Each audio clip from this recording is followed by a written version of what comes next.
She could have taken the money. She should have taken the money. The envelope sat between them on the counter. Thick. Heavy. Stuffed with bills she could see through the gap at the top. Hundreds. Maybe 50s.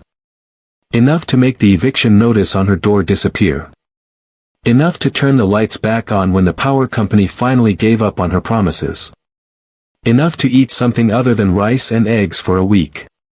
But instead, she slid it back across the cracked wood and said one word. No. The man froze. His hand hovered over the envelope like he'd forgotten how to move. Rain dripped from his coat onto her floor. The fabric was expensive. Italian, maybe. She knew quality when she saw it. But the shoulder was torn open like something had ripped through it in a hurry. Like he'd been running. Outside, a black sedan sat at the curb. Engine running. Headlights off. Waiting. Please, he said quietly. His voice was low. Controlled. Like someone who didn't beg often. I don't ask for favors. Ever. But I need this fixed tonight. She looked up at him under the flickering fluorescent light. The bulb had been dying for 2 weeks. She couldn't afford to replace it. He was maybe 40. Dark hair slicked back. A scar near his left ear that looked old. Professional. His eyes kept moving. Door. Window. Street. Door again. She knew that look. It was the look of a man who lived with consequences. I can fix it, she said. She picked up the jacket and examined the tear. Clean rip. Shoulder seemed completely blown out. Lining shredded. That's not the problem, she added. He frowned. Then what is? She set the jacket down and met his eyes. I don't take money from desperate people. The air in the room tightened. He stared at her like she'd just spoken a language he didn't understand. You don't know who I am, he said. It wasn't a threat. It was a warning. She glanced at the sewing machine in the corner. At the thread she'd been using all week because she couldn't afford new spools. At the dark water stain spreading across the ceiling where the roof leaked every time it rained. At the envelope. At him. I know you're drowning, she said. Silence. He didn't move. Didn't blink. Then he pushed the envelope closer. She pushed it back. You have no idea what you just turned down, he said quietly. She looked at him. Really looked. Past the expensive suit. Past the scar. Past the danger sitting in his posture like a second skin. She saw exhaustion. She saw fear. She saw someone who had run out of places to go. I know exactly what I turned down, she said. She picked up the jacket again and walked to her sewing table. Take off the coat, she said over her shoulder. And sit down. This is going to take a while. He stood there for a long moment.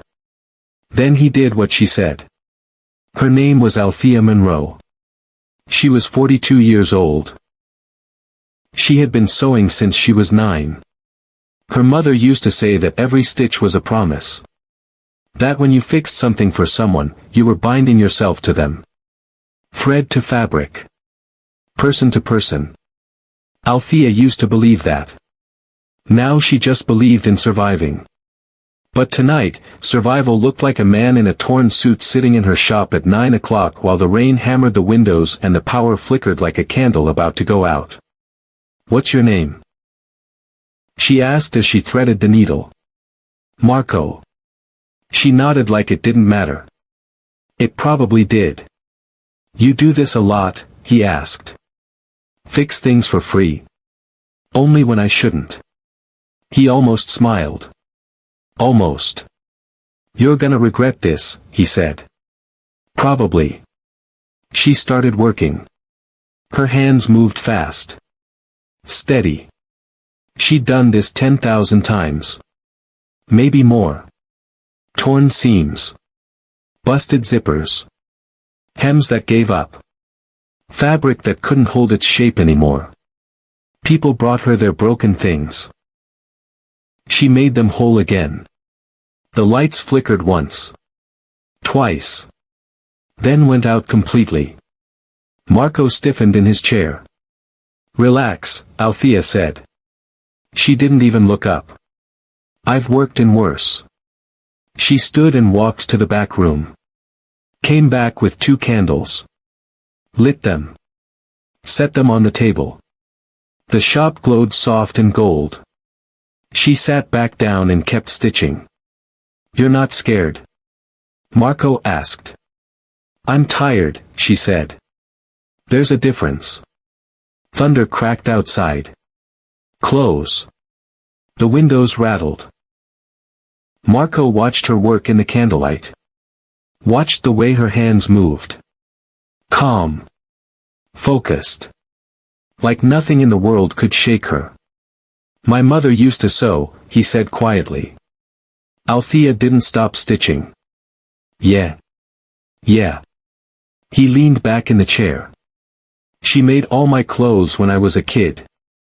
Said it was cheaper. But really, I think she just liked it. Liked making things." "She's still around?" "No. I'm sorry." He didn't respond. Minutes passed. Rain. Thunder. Candlelight. "I wasn't always like this," he said. Althea glanced up. "Like what?" "Dangerous." She looked back at the jacket. "Everyone's dangerous when they're scared," she said. He studied her. "You talk like you've seen things." "I've survived things," she corrected. "Not the same." More silence. "You got kids?" he asked. "A daughter. 16. She know you do this? Work this late?" "She knows I do what I have to." Marco nodded slowly. "That's the problem, isn't it?" he said. "Doing what you have to. Eventually, you forget what you wanted to do." Althea's hands paused. Just for a second. Then she kept sewing. "You're not wrong," she said quietly. At 1:12 a.m., she held up the jacket. Perfect. You couldn't even tell it had been torn. Marco stood and took it. Ran his fingers over the stitching. Held it up to the candlelight. "This is..." He trailed off. "It's a jacket," Althea said. "Don't make it more than that." He put it on. Adjusted the shoulders. Checked the sleeves. Then he reached into his pocket and pulled out more cash. Added it to the envelope. Pushed it across the table one last time. "This isn't charity," he said. "This is respect." She looked at the envelope. Then at him. Then she pushed it back. "No." His jaw tightened. "You're making a mistake." "Maybe," she said. "But it's mine to make." He stared at her for a long time. Then he picked up the envelope. Put it back in his coat. "I won't forget this," he said. She believed him. She just didn't know what that meant yet. Marco walked to the door. Stopped. Turned back. "You ever need anything," he said. "Anything. You call this number." He set a card on the counter. Then he was gone. The door closed. The candles flickered. Althea sat alone in the dark. She looked at the card. Then at the eviction notice still taped to the door. Then at the ceiling where the rain was already starting to leak through again. She didn't take the money. She didn't take the easy way. She took the right way. And she had no idea how much that choice was about to cost her. Some people still choose dignity over survival. If that still matters to you, don't let this story disappear. She locked the door at 1:34 a.m. Blew out the candles. Climbed the stairs to the one-room apartment above the shop where her daughter was asleep. She didn't know it yet. But this decision would follow her into the morning. When strangers would come looking for her. When everything she thought she understood about kindness would be tested. When the man in the torn suit would return. Not as a customer. But as something far more dangerous. Althea woke up to the sound of her daughter moving around the kitchen. 6:47 a.m. Too early. She opened her eyes to the cracked ceiling. The water stain had spread overnight. Another thing she couldn't fix. Another thing she'd have to learn to live with. "Mom, you awake?" Imani's voice came from the other side of the thin wall. "Yeah, baby. I'm up." Althea sat up slowly. Her back hurt. Her hands hurt. Everything hurt when you worked with your hands for 20 years. She walked into the kitchen. Imani stood at the counter making toast. She was already dressed for school. Jeans that were getting too short. A hoodie that used to be Althea's. Sneakers with a split in the sole that Althea kept meaning to fix but never had time for. "You got in late," Imani said without looking up. "Customer needed something done." "They pay you?" Althea hesitated. "Not exactly." Imani turned around. She had her father's eyes. Sharp. Aware. The kind of eyes that saw through excuses. "Mom. Don't start. You can't keep doing this." "Doing what?" "Working for free. We can't afford it." Althea poured herself coffee. It was weak. She'd been reusing the same grounds for 3 days. "I know what we can afford," she said quietly. "Do you?" The question hung in the air. Imani grabbed her backpack. "Rent's due in 3 days," she said. "I heard you on the phone with Mr. Kamara yesterday. He's not gonna wait anymore." Althea's chest tightened. "I'll figure it out." "How?" "I always do." Imani looked at her for a long moment. Then she shook her head. "You shouldn't have to." She walked to the door. "Imani."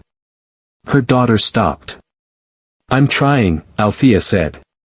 "I know, Mom." The door closed. Althea stood alone in the kitchen. She looked at the toast Imani had left on the counter. One slice. Split in half. Her daughter had eaten less so there'd be more for her. Althea sat down and put her head in her hands. She opened the shop at 8 a.m. The eviction notice was still on the door. She took it down. Folded it. Put it in her pocket like it was just another piece of paper. Inside, the shop smelled like old fabric and dust and the rain that had leaked in overnight. She swept the floor. Wiped down the counter. Checked the sewing machine. Then she opened her phone and checked her bank account. $147.32. Rent was $950. 12 days overdue. The power bill was $220. The water bill was $68. She did the math in her head. It didn't work. It never worked. Her phone buzzed. Unknown number. She almost didn't answer. But something made her pick up. "Hello? Ms. Monroe?" "Yes. This is Jennifer from Metro Power. I'm calling to inform you that your service will be disconnected in 48 hours unless payment is received." Althea closed her eyes. "I understand. You can make a payment online or—" "I understand. Thank you." She hung up. Set the phone down. Stared at the wall. The morning was slow. Mrs. Chen came in at 9:30 with a dress that needed hemming. Paid $12. Cash. Mr. Williams came in at 10:15 with pants that needed taking in. Paid $15. A teenager came in at 11. 00 with a jacket zipper that wouldn't close. Didn't have any money. Althea fixed it anyway. By noon, she'd made $37. She ate half a granola bar for lunch. Saved the other half for later. At 1 p.m., her landlord called.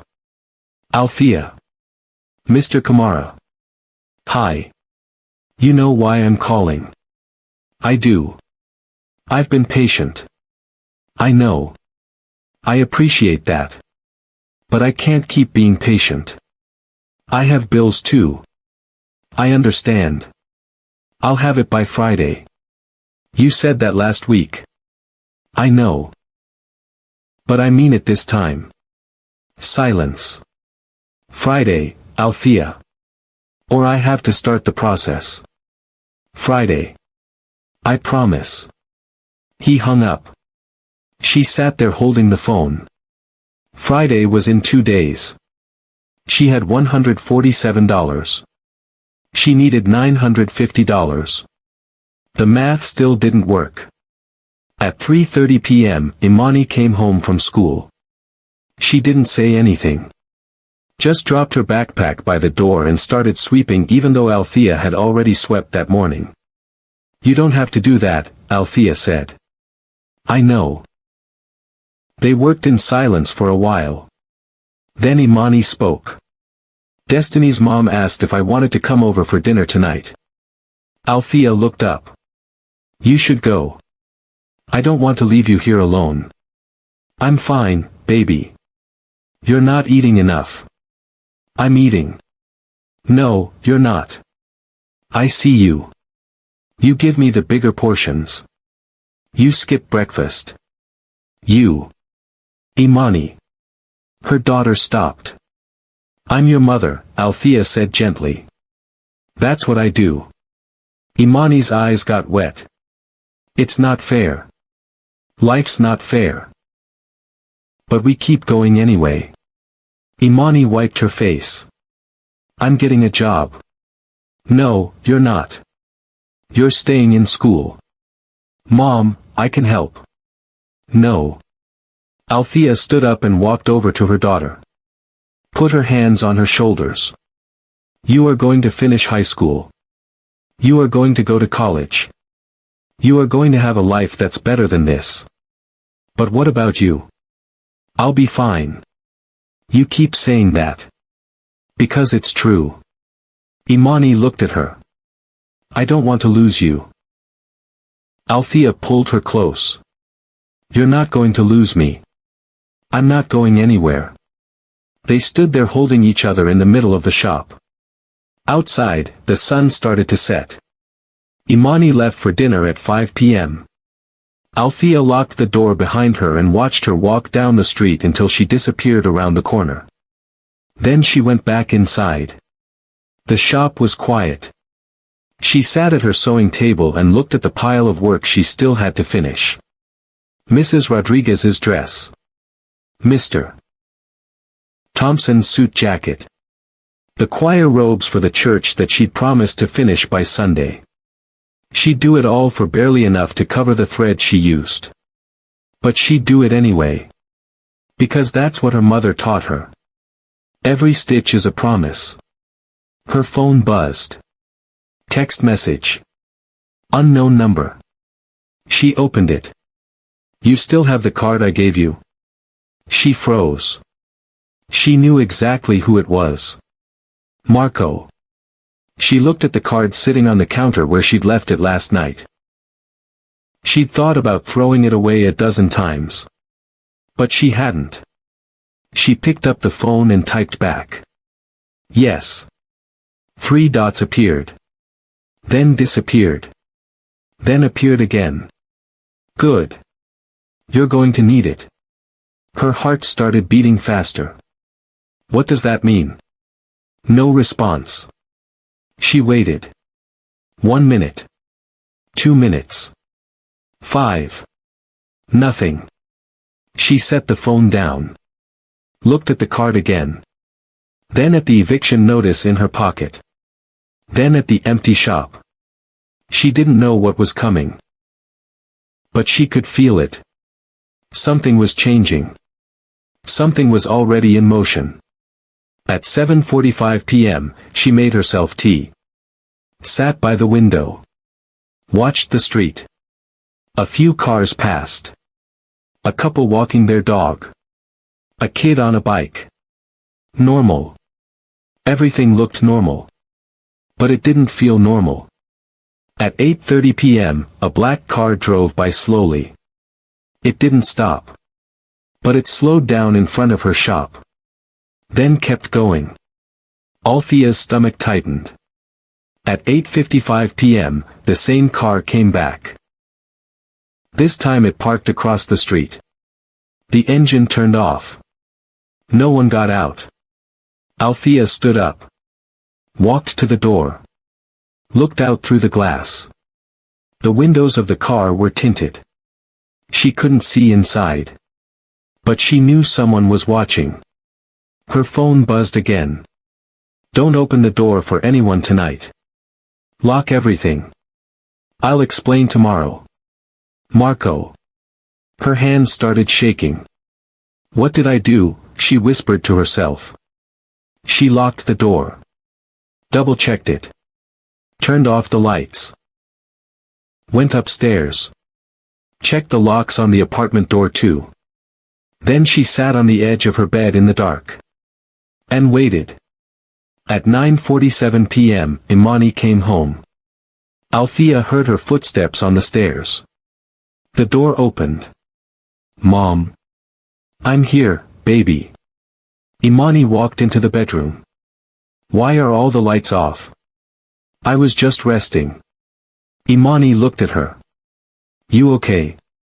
Yeah. I'm fine. But she wasn't fine. And Imani knew it. Did something happen? No. Just tired. Imani sat down next to her.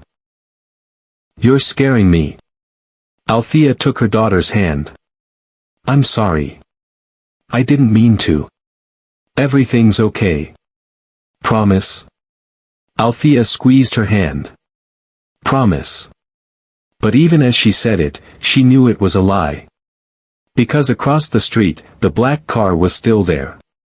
Waiting. Watching. And in the morning, everything was going to change. She didn't sleep that night. She lay in bed listening to every sound. Every car. Every footstep. Every creak in the building. At 6 a.m. She got up and looked out the window. The black car was gone. But 3 others had taken its place. SUVs. Dark. Expensive. Men in suits stood on the sidewalk. Talking. Waiting. Her phone rang. Unknown number. She answered. Ms. Monroe? Yes. My name is David Castellano. I represent a client who needs to speak with you. We'll be at your shop in 15 minutes. Please don't be alarmed. This is not a threat. But it is important. Who? The line went dead. Althea stood there frozen. Imani walked into the room rubbing her eyes. Mom. Who was that? Althea turned to her daughter. And for the first time in 16 years, she didn't know what to say. Because the truth was, she had no idea what was about to walk through her door. She just knew it was coming. And there was no way to stop it. 15 minutes. That's all the time she had. Althea sent Imani to school early. Told her not to ask questions. Just go. Her daughter looked at her like she wanted to argue. But something in Althea's face stopped her. Text me when you get there, Althea said. Mom. Please, baby. Just go. Imani grabbed her backpack and left. Althea watched her walk down the street until she couldn't see her anymore. Then she turned around and faced the shop. The 3 SUVs were still outside. The men in suits were still waiting. She unlocked the door. Turned on the lights. Made herself stand behind the counter even though her legs felt weak. At exactly 9 a.m. the door opened. 8 men walked in. They moved like soldiers. Organized. Deliberate. They filled the small space until there was nowhere left to breathe. One of them stepped forward. Late 40s. Gray hair. Expensive suit. Calm eyes. Ms. Monroe. I'm David Castellano.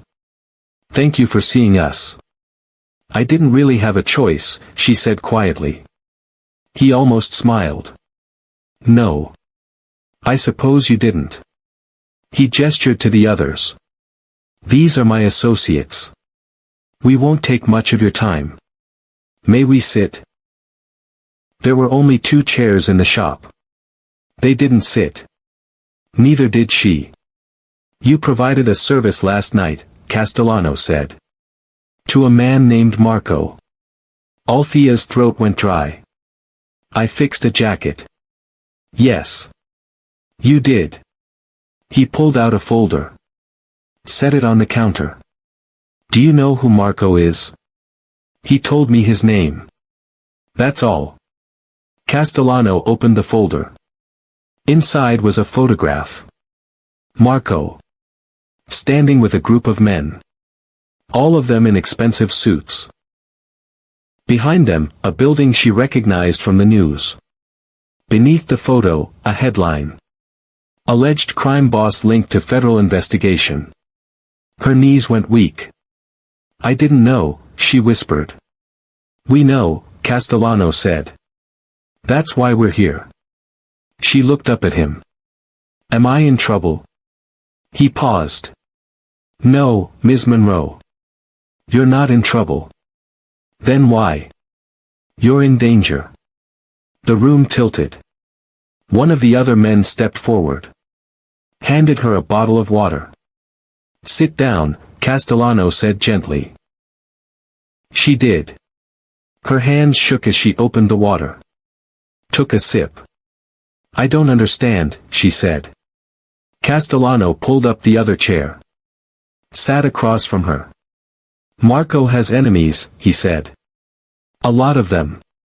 People who watch everyone he talks to. Everyone he trusts. Everyone he does business with. But I didn't. You showed him kindness, Castellano interrupted. You refused his money. You treated him like a human being. Do you understand how rare that is for someone like him? She didn't answer. People like Marco, Castellano continued, they live in a world where everyone wants something. Money. Power. Protection. Fear. But you didn't want anything. You just helped him. I was doing my job. No. You weren't. Your job was to take the payment and send him on his way. But you didn't. You refused the money. You worked for hours. You listened to him. You made him feel. Castellano paused. Normal. Althea stared at him. And that makes me dangerous. That makes you important. Another man stepped forward. Younger. Sharp suit. He set a tablet on the counter. These are people who've been connected to Marco in the last 6 months, he said. He scrolled through images. Faces. Names. Locations. This one, he said, stopping on a photo. Owned a restaurant Marco liked. Someone burned it down 3 weeks ago. He scrolled. This one. Mechanic who fixed Marco's car. Disappeared 2 months ago. Another scroll. This one. Lawyer who handled a contract. Found dead in his office. Althea's hand started shaking again. Are you saying? We're saying that anyone Marco values becomes a target, Castellano said. Then why did he come to me? Castellano closed the tablet. Because he didn't think he'd value you. The words hung in the air. But he does, Castellano added. And now we have a problem. Althea stood up. I didn't ask for this. We know. I just fixed a jacket. You did more than that, Ms. Monroe. Whether you meant to or not. She turned away. Pressed her hands against the counter. What happens now? Now, Castellano said, we make sure nothing happens to you. How? Protection. Resources. Whatever you need. She laughed. It came out bitter. I need rent money. I need to keep my lights on. I need my daughter to be safe. Can you do that? Yes. She turned around. Just like that. Just like that. Why? Castellano stood. Because Marco asked us to. And who is Marco that he can just? The door opened. Everyone in the room turned. Marco stepped inside. Same face. Same scar. Same eyes. But different. Last night he'd been desperate. Vulnerable. Human. Now he looked like what he was. Powerful. Untouchable. Dangerous. The lawyers stepped back without being told. Marco looked at Althea. I'm sorry, he said. Those were the first words out of his mouth. Not an explanation. Not a justification. An apology. Althea didn't know what to say. I didn't mean to bring this to your door, Marco continued. But I can't take it back now. So I'm going to make sure you're protected. I don't want your protection. I know. But you're getting it anyway. He stepped closer. You treated me like a person last night. Like I was just some guy who needed help. Do you know how long it's been since someone looked at me that way? She didn't answer. Everyone I meet wants something from me, Marco said. Or they're terrified of me.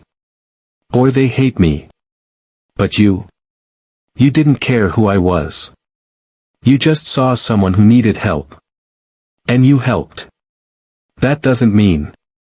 It means everything. His voice was quiet. But there was weight in it. I've done terrible things, Marco said. Things I can't undo. Things I'll answer for someday. But I'm trying to walk away from that life. Trying to build something legitimate. Something clean. And last night, when you refused my money, when you worked on that jacket like it mattered, you reminded me why I'm trying. Althea felt tears building. I don't want to be part of your world. You're not. You're part of mine. What's the difference? Marco smiled sadly. One of them still believes people can be good. When was the last time you treated a stranger like they mattered? Think about it. Castellano cleared his throat. We should discuss logistics. Marco nodded. He pulled out a chair for Althea. She sat. He sat across from her. The lawyers spread documents across the counter. Your rent is 12 days overdue, Castellano said. We'll handle it. Today. I can't. You can. And you will. Because if you get evicted, you're harder to protect. Another lawyer spoke up. Your utilities. Also handled. We'll pay them current and 6 months ahead. That's too much, Althea said. It's nothing, Marco said. She looked at him. This is charity. No. This is balance. I don't understand. Marco leaned forward. You gave me something I can never repay. You gave me dignity. So I'm giving you security. That's not charity. That's gratitude. A third lawyer slid a paper forward. Your daughter. Imani. 16. Junior year at Lincoln High. Althea's chest tightened. Don't. Her college is paid for, the lawyer said. Wherever she gets in. Full ride. Room and board. Books. Everything. Althea's vision blurred. You can't. It's already done, Marco said. The trust is set up. She doesn't have to know where it came from if you don't want her to. But it's there. And no one can touch it. Tears started falling. Why are you doing this? Marco's jaw tightened. Because I have a daughter too. The room went silent. I haven't seen her in 4 years, Marco continued. Her mother took her away from me. Said I was too dangerous. That my life would destroy her. And she was right. He looked down at his hands. But if I could give her anything, it would be a mother like you. Someone who sacrifices everything. Someone who chooses dignity over survival. Someone who still believes kindness matters. He looked up. So I'm giving your daughter what I can't give mine. A future. Althea broke. She put her hands over her face and cried. She cried for the rent she couldn't pay. For the lights that kept getting shut off. For the meals she skipped so Imani could eat. For the years of holding it together when everything was falling apart. For the unexpected weight of someone seeing her. Really seeing her. Marco didn't move. Didn't speak. He just let her cry. When she finally looked up, her voice was hoarse. I don't deserve this. Yes, Marco said gently. You do. Castellano handed her a tissue. She wiped her face. There's more, he said. She almost laughed. How can there be more? Another folder appeared. Your shop, Castellano said. It's struggling. We can help with that too. New equipment. Marketing. Whatever you need to expand. I don't want blood money, Althea said. It's not blood money, Marco said. It's clean. Legitimate. I'm investing in businesses now. Legal ones. This would be one of them. Why would you invest in a failing tailor shop? Because it's not failing. It's surviving. And with the right support, it could thrive. She looked around the small space. At the cracked walls. The dying light. The old sewing machine that barely worked anymore. I don't know, she whispered. You don't have to decide now, Marco said. But the offer stands. And so does the protection. He stood. The lawyers started packing up their documents. One more thing, Marco said. He handed her a phone. This is for emergencies.